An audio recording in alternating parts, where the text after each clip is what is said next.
Voilà. Est-ce que vous vous souvenez d'une réplique? Oui. Mais c'est pas moi qui la disais. Je crois que c'était Oreste qui arrivait. Quand j'arrivais, il me disait « Je veux savoir, Seigneur, si vous m'aimez. » Non, c'était moi donc. « Je veux savoir, Seigneur, si vous m'aimez. » Et je me disais, ben voilà, toute la vie est dans cette phrase. C'est une réplique dont vous vous êtes servi ensuite? Non. Même si je l'ai pensé. On va découvrir et redécouvrir voilà, votre itinéraire. Il nous est raconté ce matin par Laurence Boulet. Fanny Ardant a réussi l'incroyable défi, être une figure familière tout en restant auréolée de mystère. Comment est-ce possible? Décryptage d'un phénomène. Comme ça, Fanny Ardant et moi. Première évidence, Fanny Ardant, c'est à la fois un talent, une voix et une vocation. J'aimais les mots.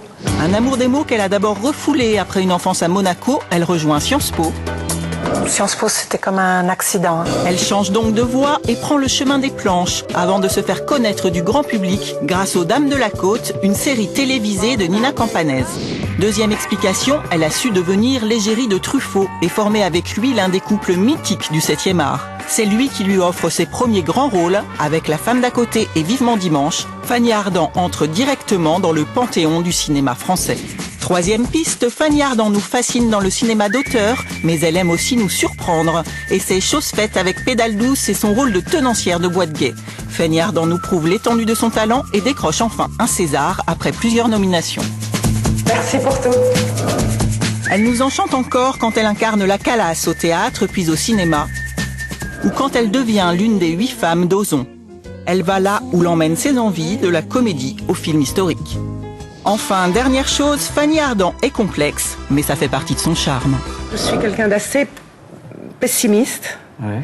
mais j'ai toujours ce côté incurable de dire mais demain est un nouveau jour. Un nouveau jour et un nouveau thé ou café pour mieux vous connaître. Est-ce que vous avez eu des rendez-vous manqués? Moi, je pense toujours que la vie a plus d'imagination que nous. Donc, peut-être manqué, mais ça m'est égal. Parce que ça ne devait pas être comme ça.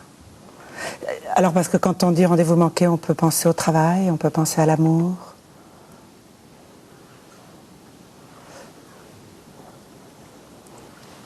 Je ne sais pas. Des opportunités aussi que vous n'avez pas su saisir? Sûrement. Il faudrait que vous me reposiez cette question sur mon lit de mort. Très bien. Donc, Vous pourrez me donner la date? oui. Et là, vous serez là, à côté de moi, et vous me direz, alors... D'accord. Vous pensez un rôle ou vous ressentez un rôle? Ressentir. Parce que je pense que quand je reçois un scénario, je me jette sur mon lit, je le lis, et je pense que c'est très important de le lire d'une seule traite. Parce que si on commence à mettre un marque-page et à le lire un peu tous les soirs, C'est que c'est pas bon. ou je sais pas, et puis de se relever, et que même sans beaucoup penser, il y a une forme absolue de dire oui, j'ai envie d'y aller, où on n'a pas beaucoup réfléchi. C'est instinctif. Voilà. Et que si on se relève en disant ah non, pour rien au monde, alors peut-être on pourrait se laisser convaincre, alors que la chose qu'on a dit oui tout de suite, moi j'ai jamais regretté. Parce que un côté comme les loups dans la savane. Est-ce que devenir réalisatrice, ça relève d'une frustration de comédienne? Ah non. Vous savez, on dit souvent, pardonnez-moi, mais on dit souvent, oui, arrivé à un certain âge, les rôles sont moins intéressants, notamment pour les femmes. Non, moi je pense pas qu'on fasse les choses contre quelque chose. Toujours on les fait, si vous me demandez pourquoi, c'est obscur. C'est arrivé à un moment donné où j'avais envie, où ça avait commencé par l'écriture d'une histoire. Et puis petit à petit, bon, j'ai eu l'avance sur recette, donc Ça quelqu'un vous a donné confiance en vous? Oui.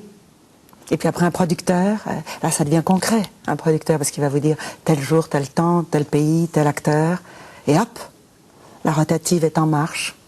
Et puis après, c'est pour ça qu'après, quand on me disait mais pourquoi, eh bien, il n'y avait pas de raison.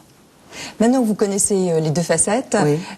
diriez-vous que être actrice, c'est plus, comment dire, rassurant que d'être réalisatrice?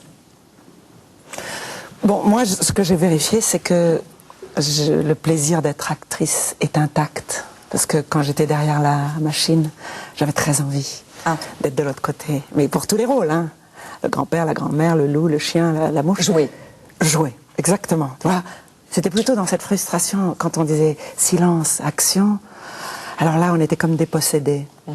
Et après, pour le côté, est-ce que c'est plus rassurant? Je pense que quand on est une actrice, on est plus protégé.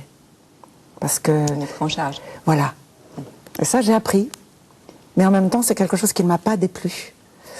Et puis, j'aime le monde des hommes. Donc, j'aimais ce monde des hommes, des techniciens. Moi, je suis quelqu'un qui a du mal à se lever de bonne heure. Et là, tout d'un coup, j'aimais me lever avant que la nuit s'éclaire. J'attendais la brume. Je sais pas, il y avait quelque chose de très... qui m'a plu parce que je trouvais ça excitant. Tout était possible. Et puis le soir arrivait. Alors les choses vous avaient échappé. Mais c'est souvent ce que j'ai dit, c'est que je ne me suis jamais laissée aller à des états d'âme qui auraient envahi mes nuits et qui auraient gâché mes jours. Parce que j'aurais pas dormi ou j'aurais tout remis en cause. Donc si je repense à ce tournage... C'était l'histoire d'un film, mais ça a été aussi une grande aventure... Humaine pour vous. Voilà, où j'ai appris des choses sur moi, sur les acteurs, sur la vie, sur le cinéma et tout. Alors c'est un phénomène assez récent, notamment en France, les actrices qui tournent, qui passent à la réalisation. On pense à Zabou Bradman, à Nicole Garcia, il y a Agnès Jaoui, à Sophie Marceau. Et Laurent Delmas nous dit pourquoi.